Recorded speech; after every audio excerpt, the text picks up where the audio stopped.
ഞാൻ എന്ത് ദ്രോഹം ചെയ്തിട്ടാണെന്ന് അറിയത്തില്ല. ഞാനൊരു 11 വയസ്സ് തൊട്ട് നോക്കിയ ഒരു കുട്ടിയുണ്ട്. അവൻ ഇതുവരെ തിരിഞ്ഞു കയറിയിട്ടില്ല. എൻ്റെ ഈ ചാനലിൽ കൂടെ ഞാനിത് പറഞ്ഞാൽ ഇത് വലിയ വിവാദമാകുമെന്ന് എനിക്കറിയാം. പക്ഷേ വിവാദമാക്കാൻ പറഞ്ഞതല്ല. അവനോട് എനിക്ക് കുഴപ്പമില്ല, ക്ഷമിക്കുക. ആരും അത് വിവാദമാക്കരുത്. എനിക്ക് എൻ്റെ ഋതപ്പൻ എന്നെ അന്വേഷിക്കുന്നുണ്ട്. എനിക്ക് ഈ ചാനലിൽ കൂടെ നിങ്ങൾ പറഞ്ഞത് നിങ്ങൾ തെറ്റിദ്ധരിച്ചു. ഒരുപാട് പേരെന്നോട് ചോദിച്ചു വന്നോ എന്ന്. കിച്ചു ഇല്ല, വന്നിട്ടില്ല. എന്തോ ഫേക്ക് ന്യൂസായിരുന്നു. എന്തുവാകട്ടെ, കിടക്കുമ്പോഴത്തേനൊന്ന് വന്ന് കാണാൻ ആർക്കാണേലും എത്രയോ പേര് എന്നെ സ്നേഹിക്കുന്നു. എത്രയോ പേര് എവിടെ നിന്നൊക്കെ വന്ന്.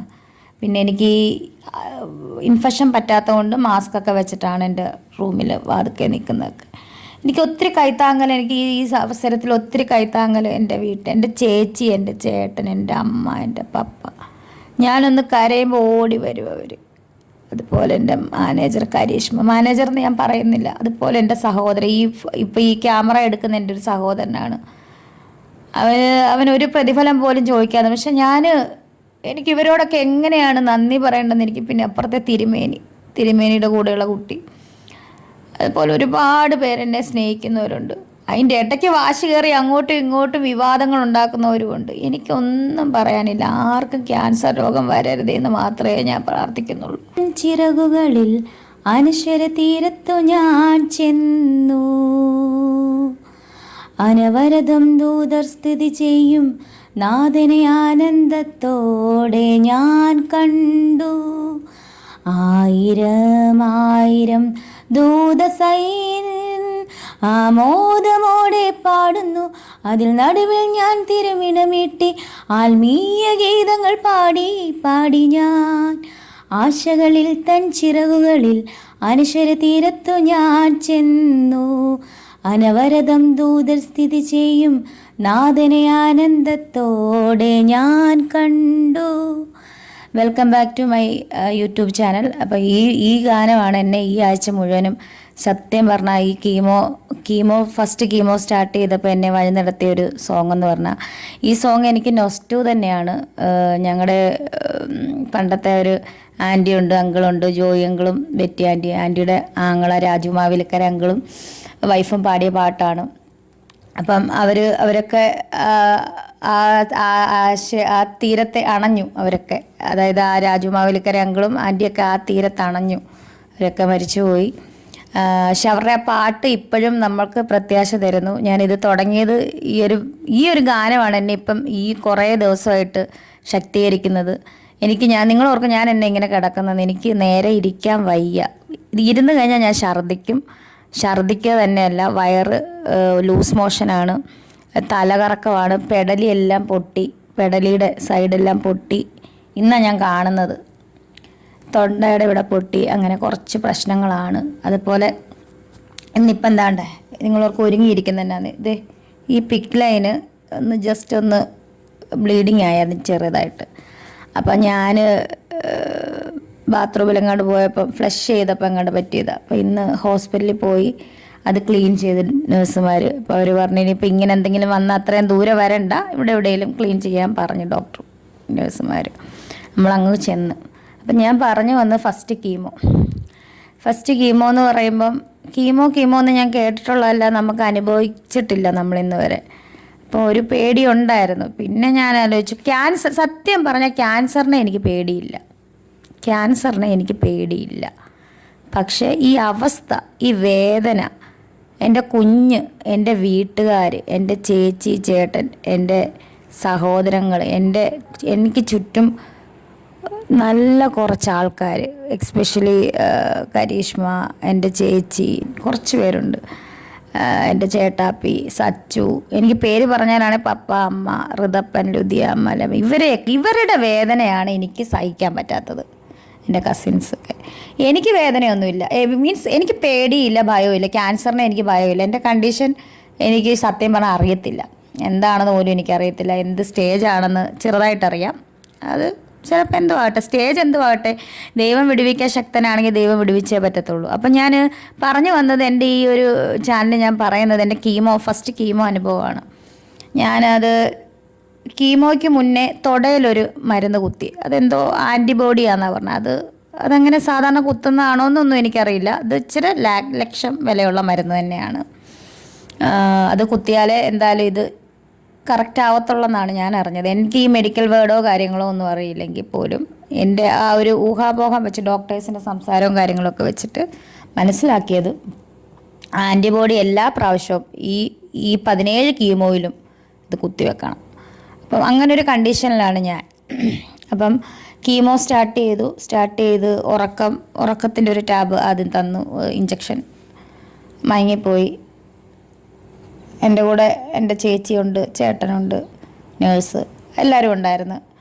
അവരൊക്കെ ഞാൻ പറഞ്ഞ സത്യം പറഞ്ഞാൽ നേഴ്സുമാരെയും ഡോക്ടർമാരെയും ദൈവതുല്യമായിട്ടാണ് ഞാനിപ്പോൾ അവരെ കാണുന്നത്. ഇപ്പോഴെന്നല്ല, അവരെ പണ്ടേ ഞാൻ ദൈവതുല്യമായിട്ട് തന്നെയാണ് കാണുന്നത്. പ്രത്യേകിച്ച് എന്നെ നോക്കുന്ന എൻ്റെ നേഴ്സുമാരും എൻ്റെ ഡോക്ടേഴ്സും മെഡിക്കൽ കോളേജിലെ മാലാഖമാർ തന്നെയാണ് അവരെ ഞാൻ അടുത്തറിയുന്നു. ഇപ്പം ആ ദൈവികമായ സാന്നിധ്യം അല്ലെങ്കിൽ അവരുടെ ആ മാലാഖമാരുടെ ചിറകിൻ്റെ കീഴിലുള്ള ആ ഒരു സാമീപ്യം ഞാൻ അടുത്തറിയുന്ന കുറച്ച് നിമിഷങ്ങളായിരുന്നു, കുറച്ച് ദിവസങ്ങളാണ്. ഇനി കുറച്ച് വർഷങ്ങളായിരിക്കും അത്. എങ്കിൽ പോലും കീമോ 2-3 മരുന്ന് എനിക്കറിയില്ല, ഓർമ്മയില്ല. ഞാൻ നല്ല മയക്കത്തിലായിരുന്നു. മയക്കമെല്ലാം കഴിഞ്ഞ് കീമോ എടുത്തു കഴിഞ്ഞ് എനിക്ക് എഴുന്നേറ്റ് നിൽക്കാൻ പറ്റത്തില്ല, തളർന്ന് ഞാൻ പോവാണ്. അപ്പം ഫുഡ് നന്നായിട്ട് കഴിക്കണമെന്ന് പറഞ്ഞു, 2 മണിക്കൂർ ഇടവിട്ട് ഫുഡ് കഴിക്കണമെന്ന് പറഞ്ഞു. അപ്പം എൻ്റെ വീൽ ചെയറിലൊരു ചേച്ചി, ആ ചേച്ചിയൊക്കെയാണ് വളരെ സ്നേഹത്തോടെ അവർ എന്നെ കൊണ്ടുവന്ന് കാറെ കൊണ്ട് കയറ്റി വീട്ടിൽ വന്ന് കിടന്നത് എനിക്ക് ഓർമ്മയുണ്ട്. പിന്നെ എനിക്ക് തളർച്ചയാണ്, ശരീരം ആസകലം വേദനയാണ്. എനിക്ക് നടുവേദന, തലവേദന, എനിക്കറിയില്ല എന്തൊക്കെയാണെന്ന്. പക്ഷേ ഛർദ്ദിച്ചില്ല ഞാൻ. ഓക്കാനം വരുന്നുണ്ടായിരുന്നു. പക്ഷേ ഇന്നലെ വൈകിട്ട് എനിക്കൊരു ഇഞ്ചക്ഷൻ എടുക്കാനുണ്ട്, WBCയുടെ. ആ ഇഞ്ചക്ഷൻ എടുക്കാൻ ഞാൻ ചെന്നതും എനിക്ക് ഓർമ്മയുണ്ട്, ഇഞ്ചക്ഷൻ എടുത്ത് ഓർമ്മയുണ്ട്, തലകറങ്ങി വീഴുക. ഛർദ്ദിച്ച് മുഴുവൻ എൻ്റെ ചേച്ചിയുടെയൊക്കെ ദേഹത്തോട്ടൊക്കെ ഛർദ്ദിച്ച് പാവം അവശ നിലയിലായി. എന്നിട്ട് കൈ കൂടെ ഗ്ലൂക്കോസ് കുത്തി. വീട്ടിൽ വന്നാൽ ഉറങ്ങാൻ പറ്റുന്നില്ല. എനിക്ക് സങ്കടം വരുന്നത് എൻ്റെ വീട്ടുകാരെ ഞാൻ ഉറക്കത്തില്ലെന്നുള്ളതാണ്, വേറൊന്നുമല്ല. ഞാൻ ഈ രാത്രിയിൽ എനിക്ക് ഉറക്കമില്ല, മയക്കത്തിൽ. നിങ്ങൾക്കറിയാം, ക്യാൻസർ രോഗികളായിട്ടുള്ളവർക്കറിയാം, അതുപോലെ വേദന അനുഭവിക്കുന്ന നിമിഷങ്ങളാണിത്. ഇപ്പം ഞാൻ എന്താ പറയുക ഇതിന്, ഇപ്പം എന്നെ ഈ കുറ്റം പറയുന്നവരോട് ഞാനൊരു കാര്യം പറയട്ടെ.